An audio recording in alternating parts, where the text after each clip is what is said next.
Бәріңізге қайырлы күн қыздар, бүгін осындай бомба мороженое дайындаймыз. Алдымен менің каналыма тіркеліп, қоңыраушаны басып қойсаңыздар, менің шығарған рецепттерім сізге бірінші болып көрініп тұратын болады. Ең бастысы натуральный үй жағдайында жасауға болады. Балаларыңызға міндетті түрде жасап беріңіздер. Ол үшін бізге бір бананымызды осылай тазалап алып, ұсақтап турап аламыз. Барлығын ұсақтап турағаннан кейін бізге қара түсті шоколад қажет болады. Өзіңіз қалауыңызша шоколад қоспасаңыз да болады. Мен қосып жасадым.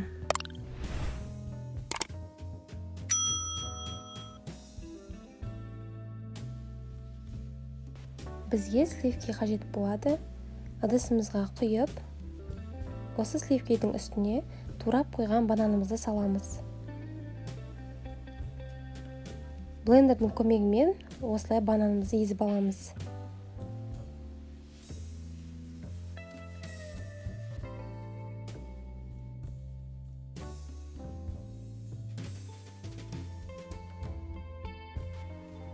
Келесі кезекте үстіне туралған шоколадымызды қосамыз.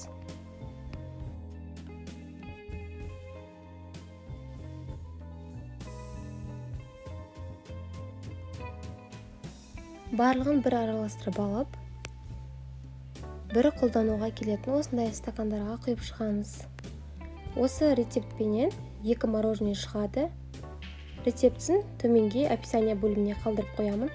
Осылай таяқшаларымызды салып, 3-4 сағатқа морозильникке қойып аламыз. Біздің мороженеларымыз қатты міне. Алу үшін осылай жылы суға салып алсаңыздар да болады, немесе бөлме температурасында 5-10 минут қойсаңдар өзі жібіп алынатын болады. Міне қыздар, біздің мороженеміз дайын болды. Өте дәмді, бананның дәмі шығып тұрады.